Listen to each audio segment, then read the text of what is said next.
So in this segment, we're going to be talking about Lord Frost giving ministers a B plus for delivering Brexit benefits, even though we haven't seen any actual Brexit benefits, unless you class the M20 becoming a lorry park a Brexit benefit. He also says the protocol cannot survive, which is up to the people of Northern Ireland. I'm going to link an article below about how the consent mechanism works, because I'm actually tired of going through all this stuff. These people are on repeat. So, former Brexit Minister Lord Frost, the Iceman himself, has awarded the government only a B plus in seizing the benefits of life outside the EU, saying ministers should do more to deliver. Like what? What do you want? Deregulation? More giveaway trade deals? What more do you want, pal? The man who negotiated Johnson's Brexit deal, who quit the cabinet in December, marked his own delivery of an agreement as worthy of an A minus. So he's saying he did a very good job, even though he negotiated the Northern Ireland Protocol and then continued to moan about it for months on end. Like what this guy, man, he lives in another planet, honestly. He acknowledged the public wanted to see more payoff. We're seeing food prices go up, chaos at the port. It's just bizarre.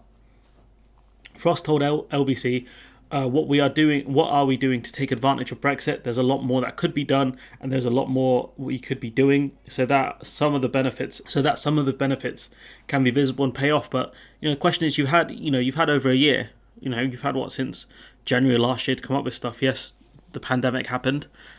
That's fine, but what have you done? And the ones that he claims are Brexit benefits are not the case. Even Rees-Mogg's done this as well, as usual.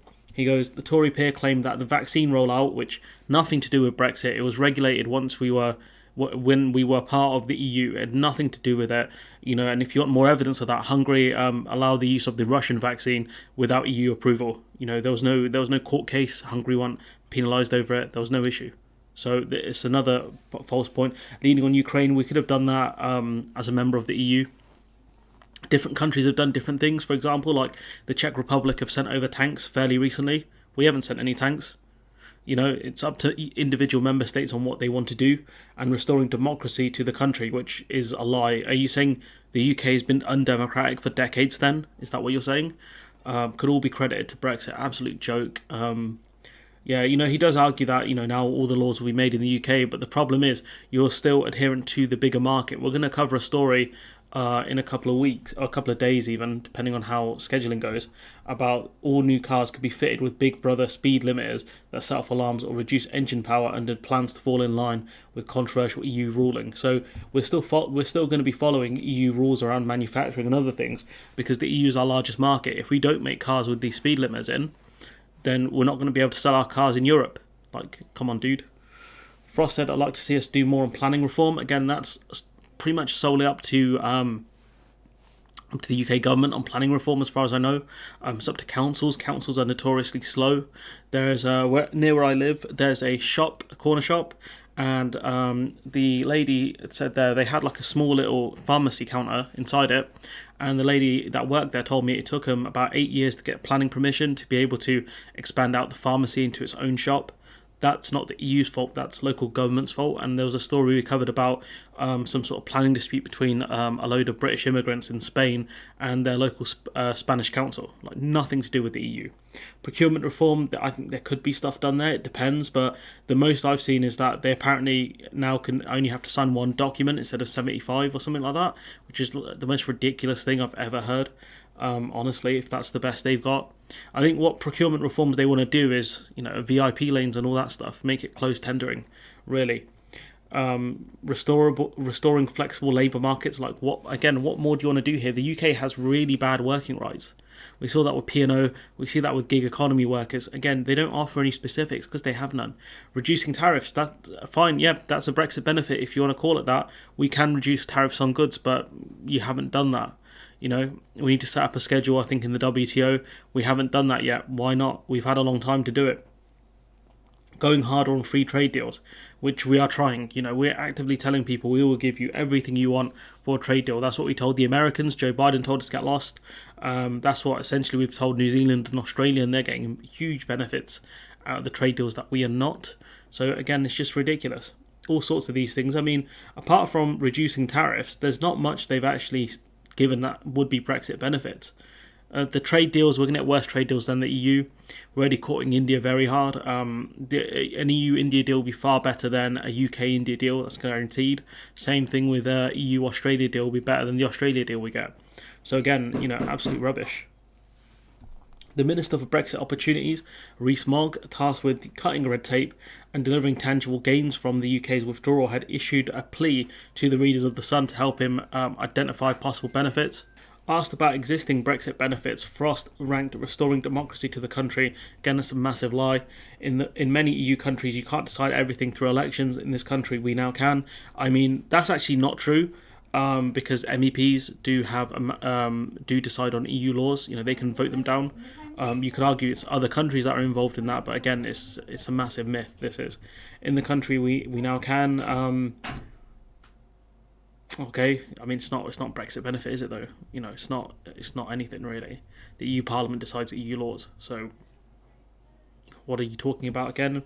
He also insisted it was not realistic for the protocol that he negotiated as part of the Brexit withdrawal agreement. Again, I do appreciate the author of this piece said he negotiated it. So this is his protocol. It's not just the Johnson protocol, it's the Frost protocol as well. He complains about it, saying which imposes new checks on goods between GB and NI to last forever. I mean, it depends on the consent mechanism. It will last until the consent mechanism, essentially Northern Ireland does not consent to it, or there's a unified Ireland. They're the two things that will get rid of the protocol, nothing else, unless you want to spark a trade war. We're going to have serious difficulties in the political situation in Northern Ireland after the elections because Sinn Féin are going to be they're going to have the first minister position, and they're going to be the biggest single largest party. But we'll see what happens with the rest of the parties. I think the DUP are polling around 19%, so we'll have to see what happens after that. He added, it's obvious that the protocol, as it currently stands, cannot survive. I mean, that's not true, is it? The protocol is doing Northern Ireland fine. Their economy is doing okay. It must be renegotiated, or the government must act unilaterally. I mean, if that's the case, you should have done so when you were in charge, pal. I know you did a couple of unilateral actions, but not a ton. If you want to spark a trade war, you should have done it then, big boy. Clearly, you didn't have the guts to do it. The Brexit hardliner said, I simply don't understand why the EU will not renegotiate and move on to a more collaborative relationship. I mean, they're offering to negotiate. They are offering to renegotiate. They're saying go for an alignment deal because they don't trust us to get for an equivalency thing. So that again isn't actually true, is it? It's we don't want to collaborate. There's no agreement to be made here because the two sides are so far apart. He claimed the EU had lost the moral basis to maintain the protocol with its own threat to trigger. Again, he's gone for that.